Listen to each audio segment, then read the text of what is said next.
She literally spat her champagne when she saw the Ferrari collection on my phone. 12 cars she never knew existed. My cousin Miranda stood frozen at the family reunion, her designer dress suddenly looking cheap as her husband jerked her arm, recognizing the limited edition LaFerrari in my garage. But what really made her faint wasn't the cars. It was realizing where I got the money to buy them. The Patterson family reunion happened every 5 years at my grandmother's estate in upstate New York.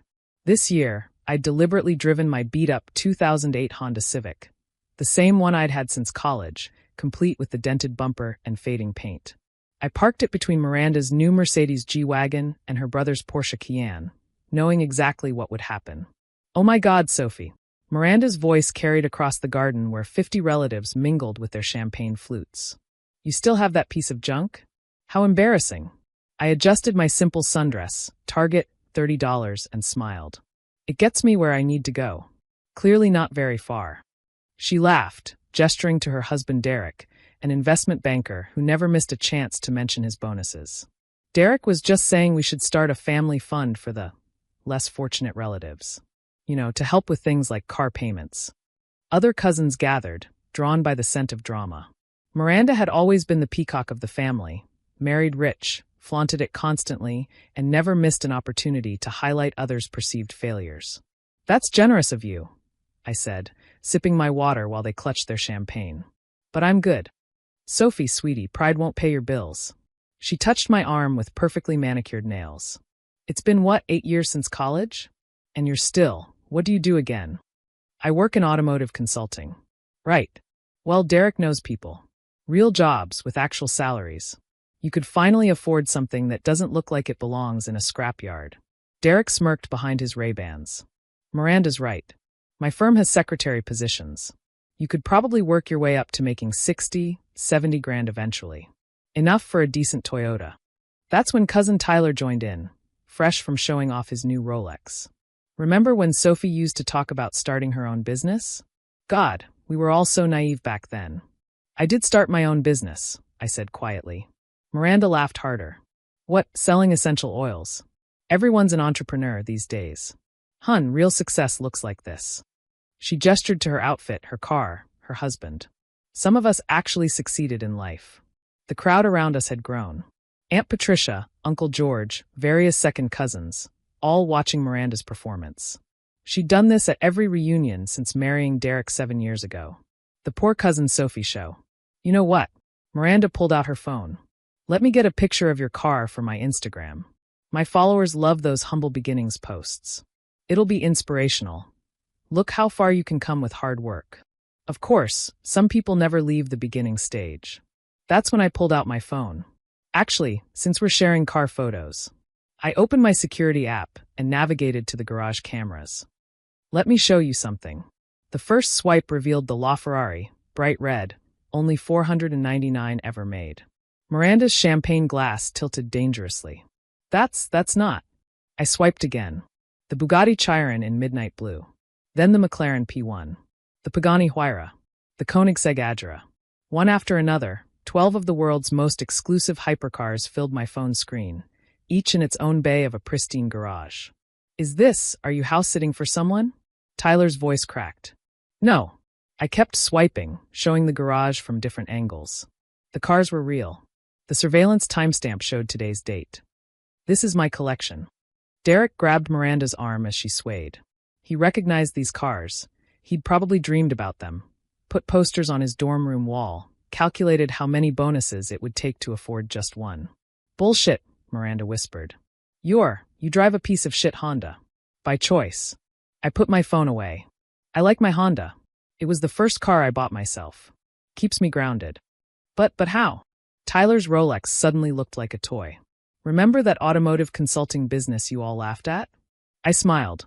"Turns out, when you develop software that revolutionizes how luxury car manufacturers track inventory and prevent theft, they pay you very, very well. Especially when Ferrari, Lamborghini, and Bugatti all want exclusive contracts." The silence was delicious. 50 relatives, all processing what I'd just revealed. "My company, Apex Automotive Solutions, went public 3 years ago." I continued conversationally.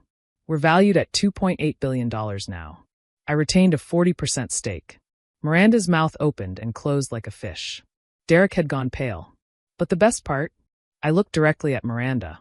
Every time you posted about your Mercedes, your vacations, your designer clothes, comparing yourself to poor cousin Sophie, I screenshot it. My therapist said I should confront my bullies, but I decided to wait for the perfect moment instead. We were just, Miranda stammered. Joking? Helping? Being family? I shook my head. You were being cruel. For 8 years, every reunion, every Christmas, every family event, you made sure everyone knew I was the failure. The cautionary tale. Grandmother chose that moment to appear, elegant at 92.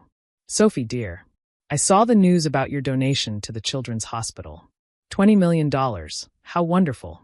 Miranda dropped her champagne glass. It shattered on the stone patio. You donated $20 million? Derek's voice was strangled. This year alone. Grandmother patted my arm. She's funded 3 hospitals, 15 schools, and that lovely program for underprivileged kids to learn coding. All anonymously, but I have my sources. I winked at grandmother. She'd always known. I'd told her everything from the beginning, sworn her to secrecy.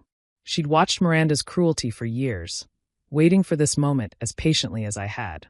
Why didn't you tell anyone? Aunt Patricia asked, looking between me and her daughter Miranda with growing horror. Would it have mattered? I asked. Would Miranda have been kinder if she'd known I had money? Would any of you have treated me differently? The uncomfortable shifting of feet was answer enough. Besides, I continued, wearing normal clothes, driving a regular car, living modestly, it showed me who really cared about me versus my net worth. Grandma never treated me differently. Neither did Cousin Amy or Uncle Rob. They're the ones I spend real time with. Miranda was crying now, mascara running. I didn't. I thought. You thought I was beneath you. A failure to mock to make yourself feel successful. I turned to Derek. By the way, your firm passed on investing in my company 4 years ago. Said it was too niche. That decision cost your partners about $500 million in potential returns. Derek looked sick. But here's the thing, I said, addressing the whole group. I'm not telling you this to humiliate anyone or to brag. I'm telling you because I'm done. Done pretending Miranda's jokes don't hurt. Done letting her narrative about success define family gatherings. Done watching her teach her kids that mocking others is acceptable. Miranda's children, 6 and 8, were watching from the porch wide-eyed. Success isn't about the car you drive or the labels you wear, I continued. It's about what you build, who you help, how you treat people when you think they have nothing to offer you. Miranda, you've spent 7 years showing everyone exactly who you are. Someone who kicks people you perceive as down. Tyler tried to interject. Sophie, come on, we're family. Are we? I looked at him. When's my birthday, Tyler? What do I care about besides cars? What was my mom's name? You know nothing about me except that I was useful as your punchline. More silence. Even the birds seemed to have stopped chirping. I'm leaving, I announced. Not because I'm upset, but because I have a flight to catch. I'm picking up a new Koenigsegg Jesko in Sweden tomorrow. Then meeting with the board about our expansion into aerospace tech. I hugged grandmother, waved to the few relatives who'd always been kind, and walked toward my Honda. Behind me, chaos erupted. Questions, accusations, Miranda sobbing about how unfair it was that I'd tricked her. At my car, Derek caught up, out of breath. Sophie, wait. Is your company looking for investors? I could put together a proposal. No, but we're family. Miranda didn't mean. She meant every word. So did you? I opened my Honda's door. You know what the difference is between old money and new money, Derek? Old money understands discretion. New money needs everyone to know they have it. Guess which one you married? I drove away in my $500 Honda, leaving behind a reunion that would be discussed for decades. In my rearview mirror, I saw Miranda standing in the parking lot, staring at the empty space where my car had been, probably calculating exactly how much wealthier I was than her husband.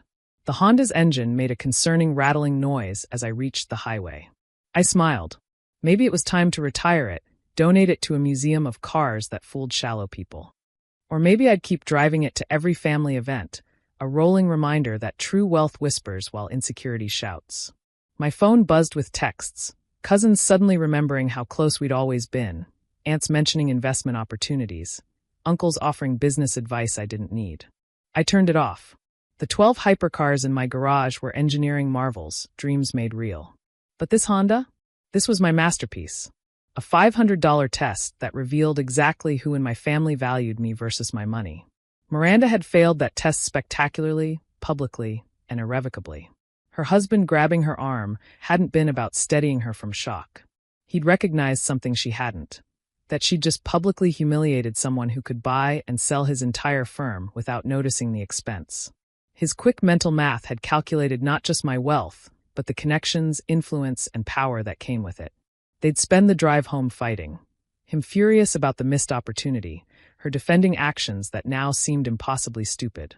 Their marriage, built on the foundation of being better than others, would crack under the weight of discovering they weren't even close to the top. The best part? I hadn't lied or exaggerated. If anything, I'd understated my success. The car collection was just a hobby.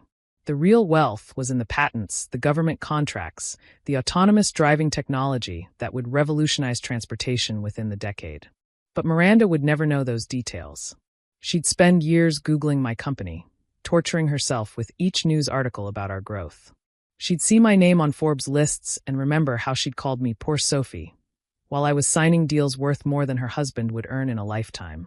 That's the thing about true success. It doesn't need an audience. It just needs patience, persistence, and the wisdom to know when to reveal it. And sometimes a $500 Honda Civic to drive the lesson home.